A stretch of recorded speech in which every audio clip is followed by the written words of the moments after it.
All right, Mike's going to order the pizza real quick. We wanted to see how many people were here today. So there will be pizza.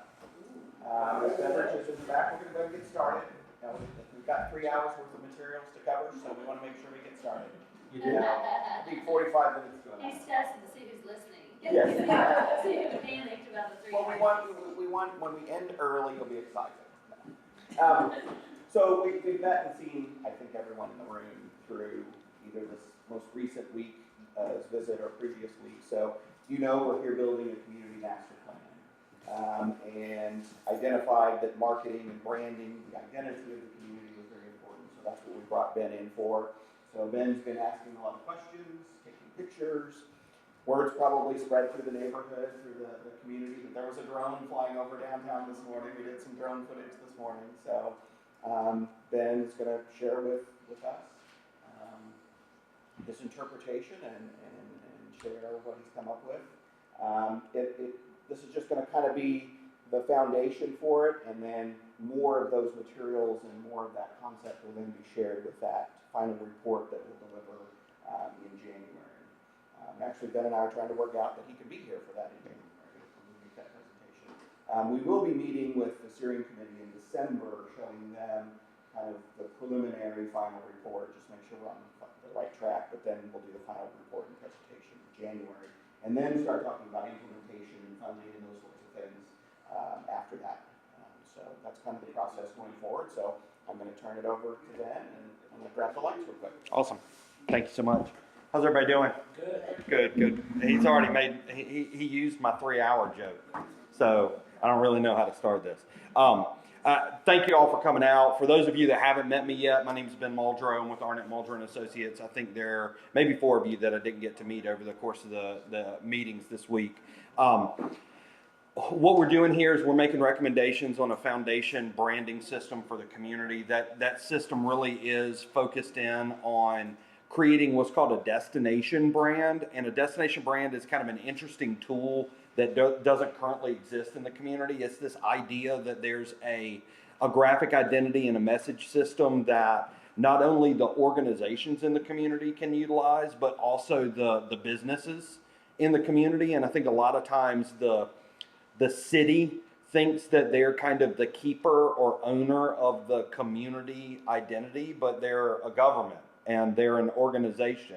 And by nature, sometimes the city has to do things that don't always make people happy. And, you know, that's kind of a necessary evil of city government, enforcing codes and, you know, levying taxes and maybe not picking up garbage when people think they should and that kind of stuff. So having that connectivity to the government as an organization and then also tying that in to creating that destination brand is one of the focuses.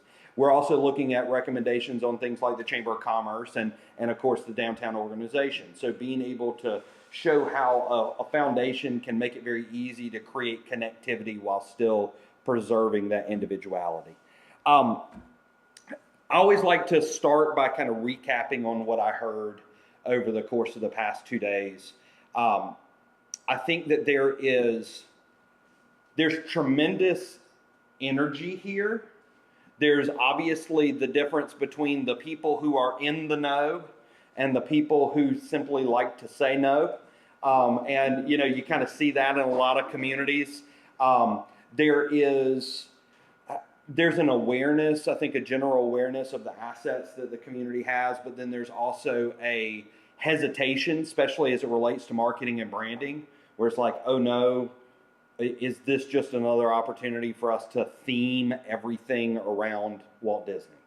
And that is a very, very valid concern. And I think one of the very first things that I said when I came into the community on Monday and was meeting with Michael is, you are truly on a slippery slope when you have a connection like Walt Disney, because when you go out, it is easy to walk down that road and it kind of controls the entire way that you look.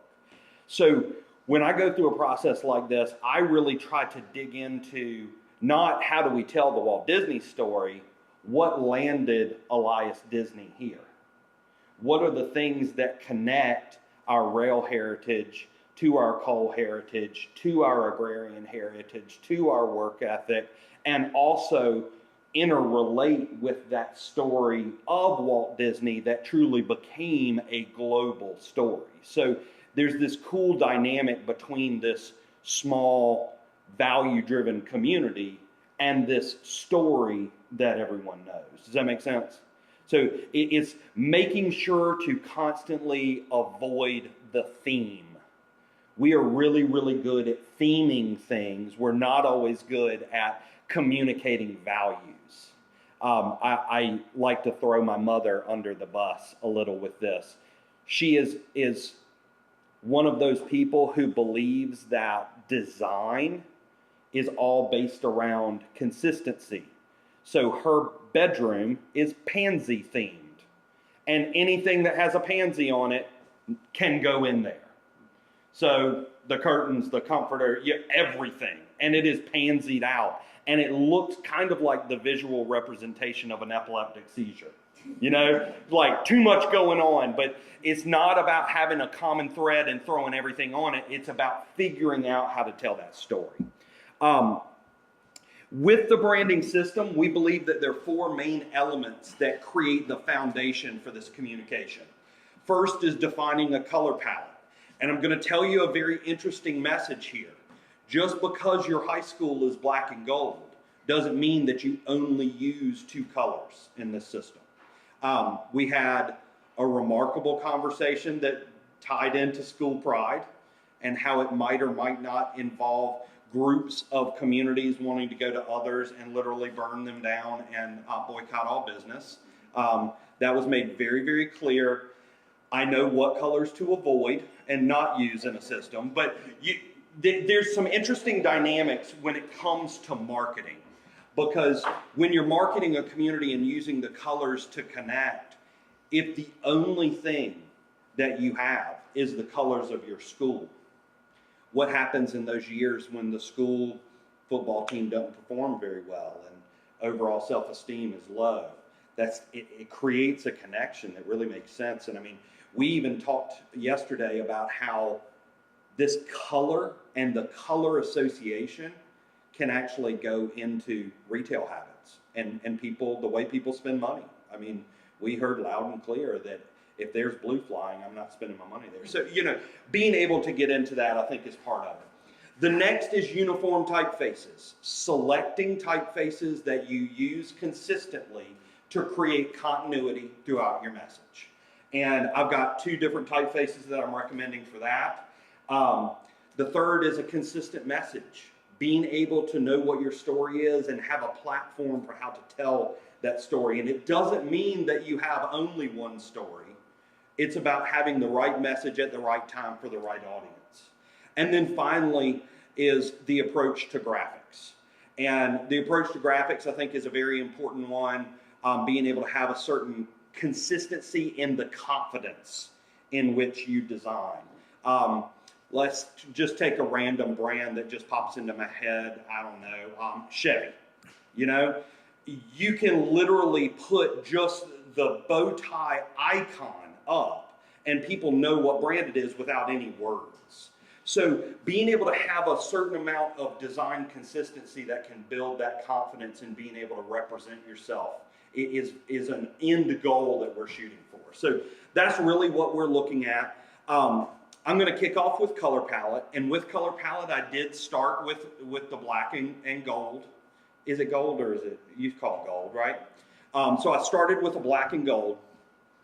I added a deep, rich red to it, and I will say I did add something that comes from the blue family, but it is nowhere close to royal blue. So what we did is I actually defined 5 different colors, 4 main colors: your black, your gold, your red, and this kind of, it's actually more of an indigo blue, and you'll see how we use that. And then I also have a green as an accent when it makes sense, but it's not really in that primary system.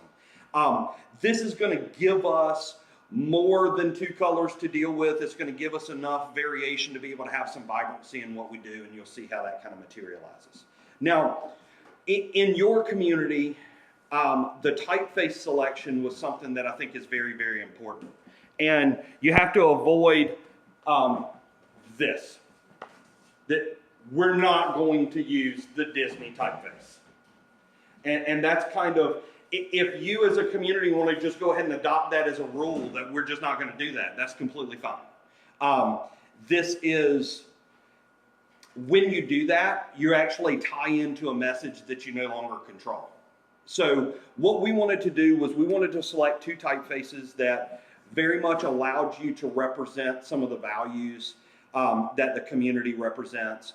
I selected a primary typeface that is what's called a serif typeface, and I'll show you what these look like. The primary typeface is a traditional serif typeface.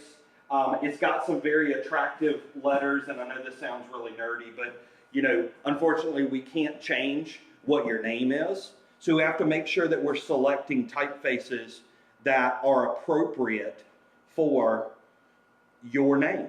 And so you have to look not just at different typefaces, but how it looks when it says Marceline.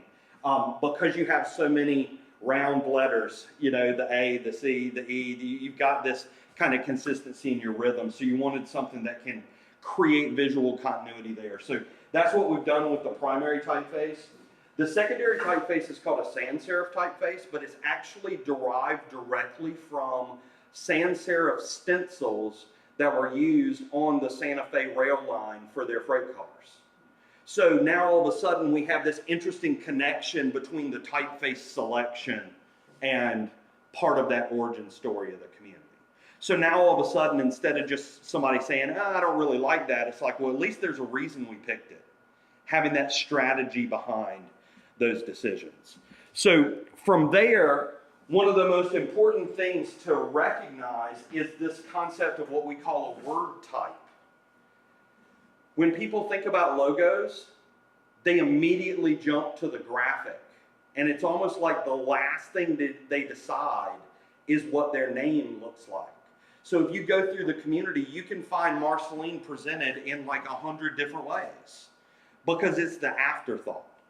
We want to be able to use this as that consistent primary representation. This is the way that we see it. We looked through different options. I really decided that from a primary usage, having what's called title style, the single uppercase with lowercase for the rest of the letters. You have a long name. You have a name that's a little different from what people normally see. So this is the format that makes it the easiest to use consistently. It also gives you some kind of interesting dynamics.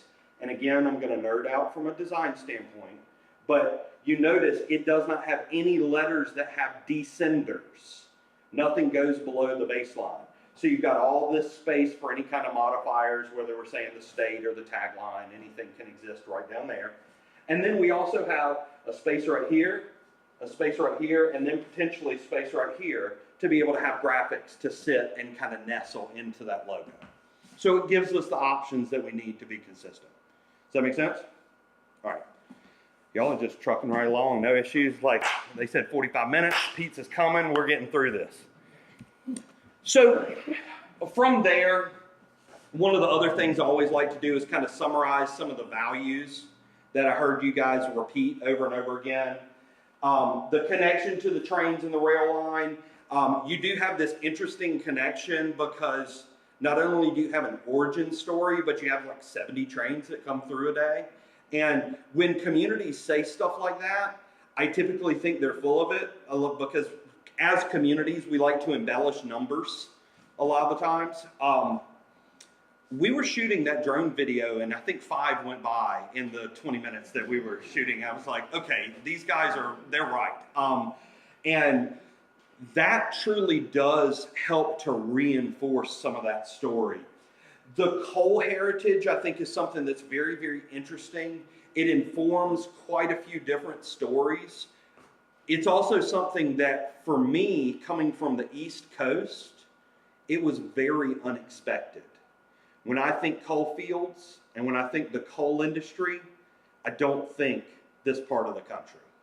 So it was very interesting for me to kind of learn this whole story of a hidden coal industry that was directly connected to that rail heritage. Your agricultural history, the connection with Disney, the sense that you are authentic, and then also this theme that connects throughout so many stories of this kind of inspiring and kind of this desire to maybe do things in a way that's a little different than the way things are typically done. You know, you're a community of just over 2,000 people, and you have a giant publishing company here. You're a community of just over 2,000 people, and you figured out a way to have a Chevy dealership stay downtown in a time when that's not happening anymore. You have a corporation that's building these flow fans and has like this giant 30-foot fan on the side of their building. You know, I mean, everywhere you go, you find these little tidbits of we're bucking the norm so that we can keep this place special and we can do things the way we feel like they should be done. And I think that's kind of cool. So all those values come together into a narrative that I call a brand statement. Now, I always have to give caveats before I read this because I'm not an English major. I'm horrible at grammar. I'm also dyslexic. So typically there will be several things that are misspelled or in the wrong place. But this was all created since Monday, so just give me a little bit of grace and I'm going to read it to you. So we'll see how this works out. We are Marceline, Missouri, and our story is the story of America. For well over 100 years, people have been drawn here for our rich land, rail heritage, and our warm people. We are the story of the American Railroad. We were founded in 1888 along the Santa Fe line, and the railroad truly shaped our story. Named for the wife of a railroad administrator, our community and its prosperity were tied to the line.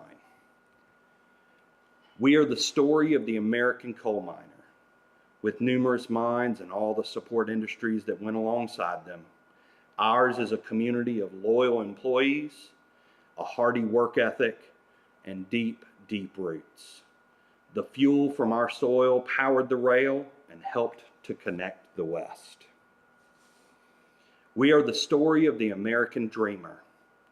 At the turn of the century, Elias Disney brought his family here to start a farm and was drawn to this place by the values of this community. It was on that farm that his son Walt's imagination was born. That ingenuity and creativity is still thriving in our publishing and manufacturing industries today. We are the story of the American downtown. Our Main Street has planted the seed and crafted the image of the small American downtown. From the Zerker Building and its Coke mural to the Uptown Theater and its historic movie premieres, our home was the inspiration for Main Street, USA. We are Marceline, Missouri, and we are proud of our amazing past. We are proud to tell the tale of how the rail has woven together so much of our history. We are proud to have preserved the best of small-town America. We are proud to be the home of dreamers. We are proud of the vision we are crafting for our future. We invite you to discover this place we call home. Sit along Walt Disney's dreaming tree and see the place that inspired an American legacy. Visit our shops, grab a bite in our traditional corner cafe, and feel the warmth of a true classic. Spend a day here, and you'll know what we mean when we say, Marceline, small town America, perfectly animated.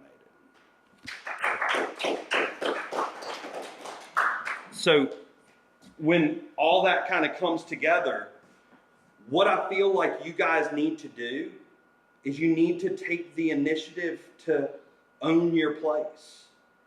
You have this amazing connection. And we talk about a lot about how communities have this rail heritage. And the thought pattern is simple. We're a rail community, so slap a train on it. But your connection is not just to the rail, it is to that American spirit. It is to everything that people get excited about, small town life. You know, people going out and working hard and realizing success, but maintaining that connection to one another. And that gives you that opportunity to kind of talk about the fact that you have preserved a quality, and that quality is not a museum preservation. It is a real, living, thriving place that you call home. Does that make sense? So it gives you that opportunity to kind of tell that story. I wanted to create an icon that was simple, that tied into that American connection, but then also tied into the rail. And I feel like we were able to do that in a way that was subtle enough that it might take you a second to see it, but it didn't require us slapping a locomotive on it. You know, being able to tie into that greater American heritage story.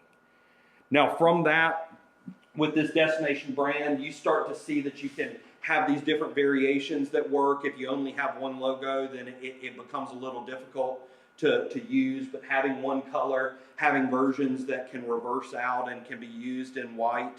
All of these, I think, are important to kind of setting that tone, and this is the toolbox that ends up becoming available to the entire business community. This is the thing that everyone can use.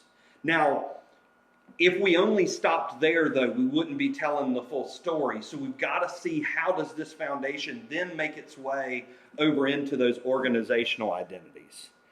So with that, we get to start with the city. And the city, primarily, their main graphic is the city seal. Does anybody know what the city seal looks like? Can you describe it for me? Yes, ma'am. It's a round circle. Yep. It has the rail trains, and it's got some like agriculture, corn, or whatever. It was redesigned here probably 15, 20 years ago. Right, right. So it's got a rail line along the bottom. It's got a couple of gears on the right-hand side. It's got some sort of pig/cow type livestock, which, depending on the size, you're not necessarily sure what it is. And then there's something that is organic in nature behind that. It might be wheat, it might be part of a tree, I'm not exactly sure. The thing that we know is it is black and gold. And we got that right. You know, here's the thing. There's nothing wrong with it. It's for its function. It's completely fine. But there were a couple things that I wanted to throw out there for consideration. It approaches the design from a seal standpoint in the way that many seals are designed. It becomes a holder of a bunch of different icons that we just throw into the same place so that we can hit on these different things: our rail heritage, our agricultural heritage, and our manufacturing heritage. So I wanted to play around with, are there ways that we can do that in a format that maybe is a little bit more specific to Marceline? So this is before and after. And what I've done here is I've simply actually took an image of the coal chute and created a graphic behind that. Suddenly we've got some agricultural fields in the foreground. We've incorporated wheat into the shell. We've brought this whole thing in, turned it into a gear, kind of the overall. So you can see all the elements are still there, but it's just in a different format. And then once you solidify whatever that seal graphic is, you then tie it into the word type. So not only do you have a seal, but you also have a city logo. Because when you look at this as its overall composition, look at how tall the name Marceline is compared to the composition of the whole seal. This is the last thing that this is intended to do is communicate. You know, the proportion of it is just small. It's intended to represent things, but it's not intended to communicate per se. So tying it into that word type, I think, is really an important message and an important tool to be able to have. So you can start to see now, once you have that clean version, you can start to do one color versions, and it will work for all those different applications that you might have. Again, the seal can actually stay exactly like it is. There's some times where communities are like, look, the seal is kind of, it's described in our charter. We really can't change it without an act of Congress. you can do everything that you're seeing here with the traditional seal. I just wanted to take the opportunity to kind of expand the thought on it and see whether there was an opportunity to adapt it a little. Now, in addition to that, sorry, I didn't have a good version of this. Nice, fuzzy downtown Marceline organization. So you've got this group. They're working off the Main Street model. They're connected to a national and statewide network of communities that are revitalizing their downtowns. I have to tell you, I talk about this a lot, and I always use the West Side Story as an example for Main Street logos, where you can pretty much put every Main Street logo in America into one of two categories. They're either a shark or a jet. They're either a lamppost or a skyline. And you guys were both. So you nailed it. No. I typically kind of feel like that's a very traditional common sense response to the challenge. So I try to stray away from that sometimes. But if there is any community where it makes sense for that icon of that lamppost to kind of represent this grassroots effort to revitalize your downtown, it is the community that inspired Main Street USA, you know? So I just kind of took that initial concept and I created a slightly cleaner version that was a little bit more focused on being able to communicate the organization and who you are. And I designed it in a way so that you can really think through and make sure that you've landed on a good decision of what your organization identity is. Whether it's, right now I think it is Downtown Marceline Organization, which might be a little weird, I don't know. So I'm showing Downtown Marceline Incorporated. Sometimes people explain Main Street. Is it Main Street Marceline? Is that more confusing or less confusing? But one of the other things that you can start to do with this is you can also start to take this and use these four colors to help illustrate this four-point approach and possibly even a committee structure or an opportunity to be involved in the organization. Now, I always take some liberties with the way that you name things. And I think that the guys at the state level have been really, really good at understanding that every organization doesn't have to be called Main Street, and you have to make it fit for you. So what I've done, obviously economic vitality, that kind of makes sense. I'm not really sure that a lot of people understand what in the world organization committee means, because why does an organization have an organization committee? That seems like your job is I'm volunteering to file things in folders. So I like the idea of community outreach. Sometimes those groups focus a little bit more on fundraising or things like that. So feel free to really name it in a way where you're going to attract people that are going to be drawn to the tasks. The downtown events, I think a lot of times that concept of promotion is a one that maybe it gets a little bit lost because it ends up inferring that the promotion committee is the only one that promotes anything, which every initiative has to promote itself, and then the design element. So you can start to see how those different elements can tie in together. In addition to that, we even took a look at the Chamber of Commerce. Chamber of Commerce, those are interesting organizations in communities because in every community they serve a slightly different role. I think one of the biggest things that we wanted the Chamber to do here was to be the steward of the business community. We want them to be the organization that creates and nurtures the relationships between the businesses so that you know that you're working together and you have that mindset of you all being in it together. So this is just a quick stab, but I always like for these to be a little bit more economic development driven, a little bit cleaner. I think sometimes there can be a little bit of confusion between, well, okay, so what's the downtown organization working on and what's Chamber in charge of? So having the clear differences in the identities can really make that easy for you to see and understand. Now, where it gets fun, to me, is the brand extension into the events. So we've seen the colors, we've seen the typefaces, we've seen this approach to graphics. Now we're taking them all the way down to the event level so that people who are participating in the events are actually connecting the dots and contributing that positive brand equity back to the community.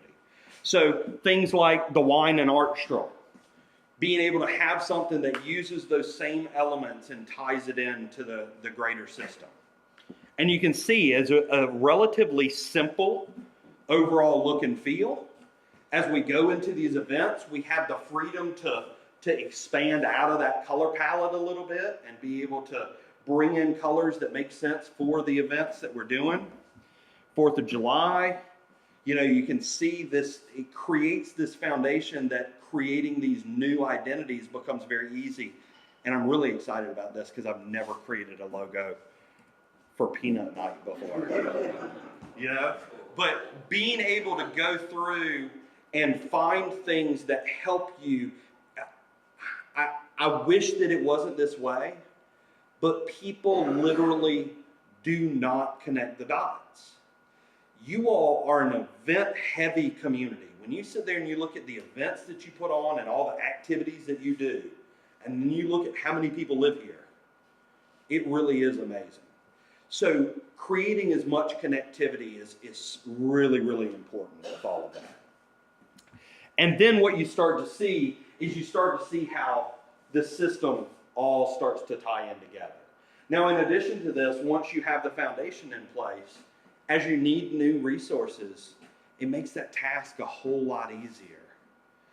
You're not going to spend 3 months working with a committee trying to figure out what's the new logo. Just pound it out, get it done, because the groundwork is there. And then I want to talk a little bit about the collateral. Collateral is one of the places where we're really going to be able to build and expand this. This will be everything from looking at organizational business cards, city business cards, letterhead, all the different web presences, Facebook page, website. We know that downtown's got a website, so we'll be able to make recommendations directly to how that site might be able to be upgraded and new graphics adopted there. Also looking at some print materials. One of the big things that I'm going to be doing is I'm going to be creating a whole line of suggested merchandise that businesses can create and profit from. I think we get so hung up on this idea of control and trademark, and we want to lock this down so nobody uses it wrong. And that doesn't really happen in communities. I mean, I've been doing this for 15 years.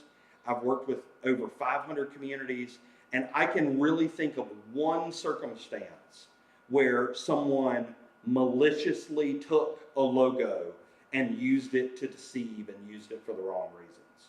And that person that did it stole it off the internet, and there wasn't anything that we would have been able to do to control that. So being able to make those resources available for your businesses to be able to profit from, and also for your residents to be able to connect with the community. So whether the cafe is selling coffee mugs, or whether you're seeing, you know, stationery or postcards, whatever, being able to create those products that people want.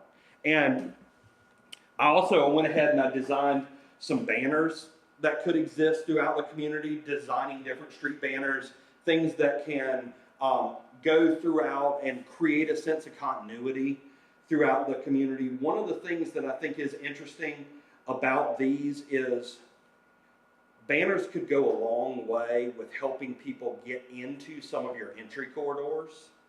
And I heard tremendous comments about your housing stock and some of the houses that needed to be cleaned up. And it seemed to be a significant source of frustration to folks here. Hopefully you'll believe me when I say this. That stuff really didn't strike me all that much. You live here, you see it every day, you are truly allowed to be frustrated by it. But as a visitor who comes into the community, it didn't really hit me. But I could absolutely see where having a series of banners leading us in from that kind of right-hand turn into downtown, Banners can do an amazing job to gloss over houses that maybe aren't cared for the way you want them to. Banners in a downtown district can make you look right past a building that maybe hasn't had the investment in it that it should. But you want to make sure that you do something that creates a sense of continuity and rhythm, lowers the ceiling, and helps you to kind of see in this tunnel. So we'll make some additional design recommendations there, but we're showing overall branding ones all the way to doing some event banners. Does that make sense? Now, as we move forward from here, we're going to take this presentation. I've been recording this, so we're going to be able to share it with you guys tomorrow online. And one of the big things is it's not good enough just to create the toolbox. You have to be able to create resources that make it easy for people to take them and use them. So I'll be creating a style guide document. This document's about maybe 12 or 16 pages. It's not real long, it's not real hard. But what it does is it simply defines all these elements that we've talked about. It defines what the colors are, it defines what the typefaces are, tells you how to use it, how not to use it, and pulls all those resources together into one place. So it really creates the opportunity for you to share that resource directly with the event organizers and the businesses in your community. So the goal here is to create a true open source package that the community can tap into.